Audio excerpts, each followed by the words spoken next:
Hello and welcome to another episode of What Travis Says, the only show on YouTube where sometimes we think it's more appropriate to celebrate the birthday of a video game franchise than some of our closest friends. My name is Travis, let's talk about Pokemon. Today, February 27th, is Pokemon's birthday. Pokemon originally came out in 1996, making the franchise 21 years old today. Yeah, Pikachu can now legally drink in America. Everyone and their mother is making that joke. So because of today's joyous occasion, I wanted to take a few minutes and talk about my earliest experiences with Pokemon, because Pokemon is a fandom that I've belonged to the longest. That and Star Wars and Dragon Ball Z. Scratch that, I was in a lot of fandoms growing up. But Pokemon holds a very special place in my heart. Look right there on that top shelf. There are 3 Pokemon things on that shelf, along with 4 Dragon Ball Z things and 3 Star Wars things. That's strange. All 3 of my oldest fandoms are on the toppest of shelves. Yeah, I said toppest. It's a word. Go look it up. No, wait. Don't look it up. Just finish watching the video and then forget that you were going to look up that word, because just finish watching the video. Way back when I was a wee lad and had never heard of a Pokemon, my aunt called my dad and said that there were these things called Pokemon cards that were near impossible to find in Connecticut. So she called my dad, because we were living in Ohio, and asked if he would be able to stop at one of the local nerdy shops and pick up some Pokemon cards. For some reason, the wave of interest of Pokemon sort of went from the east side across the country, because in Ohio, nobody had ever really heard of Pokemon cards. They were in stores, but nobody was really buying them. But they were impossible to find in Connecticut because everyone was buying them and there was a frenzy. So my dad went to the local card shop, bought them a bunch of Pokemon cards because they had them in stock,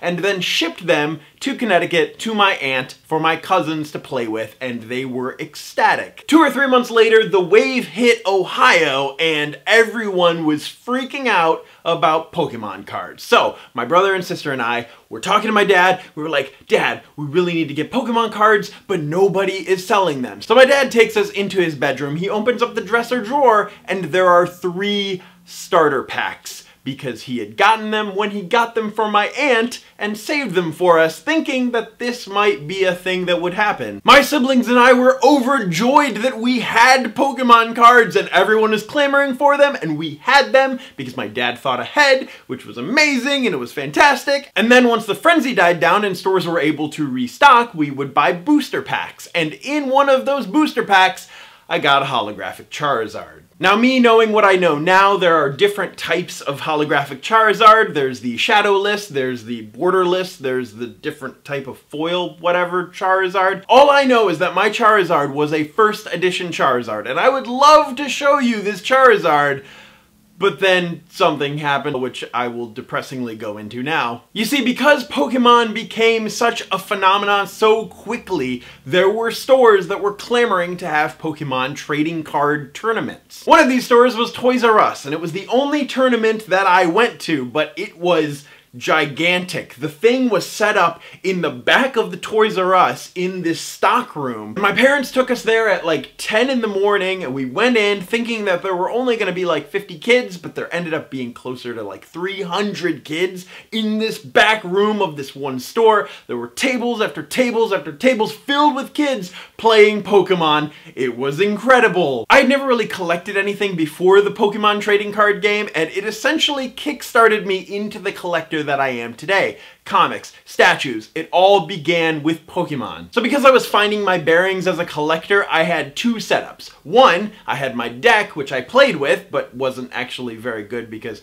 I don't remember winning many games. I honestly wasn't very good at the Pokemon card game, but I had another setup, a giant binder in order with the spots left out of the cards that I didn't have of every other card I owned. It was a big binder. Now, it was seriously about this size, and it was packed with Pokemon cards. I had almost every single card, including, as I said before, a first edition holographic Charizard. So we were here at this Toys R Us for this tournament, and there was sort of a bracket system going on, but you could tell that they clearly did not expect this many kids to show up. If you've ever been to a medium-sized convention in Artist Alley, there are people sitting at the tables, and then about 2/3 of the people are actually standing up and walking around and looking at the tables, but about 1/3 of the people are sitting down. That's how it was at Toys R Us. About 1/3 of the people there were sitting down. 2/3 of the other people were just up walking around. There was nowhere for these people to sit. More than half of the people were just wandering, checking out each other's cards, talking, standing up and playing the game, playing on the floor. There were kids everywhere. Now, for those of you that don't know, the Pokemon trading card game doesn't stick strictly to the numbering system from, say, the animated series, or a list of all 151 Pokemon from Generation 1. There were not 151 cards in the first wave of Pokemon. There were 102 cards in the first wave of Pokemon, and Charizard was number 4, and like I said, I had all my cards in order. So in the first grouping of 102, I had my Charizard front and center, right there, second row, first spot, right there, so everybody could see it. It was kind of a bragging point for me. Thinking back on it, I should have had it in its own separate case where I could keep a watchful eye on it the entire time I was there, because now I feel like you're starting to see where this story is going. So my friend who I met up with at the tournament and I were sitting at a table. We were one of the lucky few that got an actual seat. So we both got to play an actual game with 2 other people. I was playing my game on the left, he was playing his game on the right. I was focused on the game, my binder was right there, it was fine, nobody was going through it. But then, after the game, which I lost, because like I said, I wasn't really good at the game, but whatever, it started my collecting. That's the important part. After the game, which I lost, I went to my binder, and there were 3 cards missing. I know there were 3 cards missing because I had a checklist in the back. I told you, Pokemon cards spurred my collecting obsession. 3 cards were missing: a holographic trainer card, a holographic first edition Blastoise, and a holographic first edition Charizard. One of the first holographic cards that I ever got from a booster pack. Gone. Of course, there was nothing that Toys R Us could do. It's not like they could question every single kid or make them prove that every single card that they had was theirs with receipt of sale or whatever, but I just had a bad run-in with a really awful kid. Or parent. I'm assuming it's a kid. I'm assuming that it was a really awful kid that just wanted my cards so badly that they just took them and, it's just one of those situations where you hope that karma was able to get them back, and sooner rather than later, I hope, because my whole thing about karma is that if karma is a little too late, the person doesn't really know why they're getting punished. I don't necessarily believe in karma, but I feel like if karma was a year or 2 or 10 years too late, the person would just think that they just had an awful lot in life and that they would never realize that because they did this thing, now this stuff is happening. Like in my mind, I kind of hope that that kid was riding his bike a week later, hit a rock, and maybe broke his wrist. I don't know. Is that too dark of a thing to wish on a kid? But it's a really bad kid. Yeah, that's kind of a dark thing to wish on a kid. Ooh, I got it. Something that would be even better is if those cards were just perpetually stolen. I got them out of the pack. They were stolen from me at a tournament by this kid, and then that kid gets them stolen a few weeks later by this other kid, and then a few weeks later, that kid gets them stolen from another kid, and the next week, it just perpetuates this feeling of, ha! You shouldn't have stolen those cards because now you know how it feels getting them stolen from you, because that'll teach you a lesson.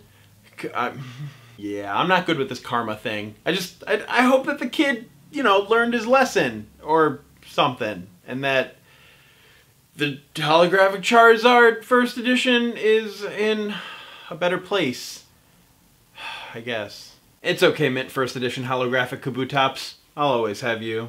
This is one of the Pokemon things that I have on that shelf back there. It's a holographic Kabutops first edition, graded by PSA 9 mint. 9 out of 10. It is a mint card. And it's really cool because the hard case and it's sealed in there, kind of like a CGC case for a comic book, but for a Pokemon card. Also, if you're playing Pokemon Go, don't forget to get out there and catch the Happy Birthday Pikachu. It's a Pikachu with a birthday hat on, kind of like with the holiday Pikachu with the Santa hat, but this time it's a birthday hat. I don't really know just yet if the birthday Pikachu will evolve into a Raichu with the birthday hat. I don't see why it wouldn't, just like with the Santa hat. But it's funny because after work, I stopped at a place that used to spawn a ton of the holiday Pikachus just over and over and over, and there was a birthday Pikachu, so very similar spawn points. Also, speaking of Pokemon, I should probably get back to playing this game because I haven't gotten any further since the last video that you saw, so Should probably play a little more of this. In the comments down below, let me know your first experience with Pokemon. Was it way back in the 90s, or was it as recently as Pokemon Go? Or do you just not care about Pokemon and you just decided to watch the video because of me? If so, thanks. As always, my name is Travis. Thank you for listening to what I have to say. Happy birthday, Pokemon, and you will see me tomorrow.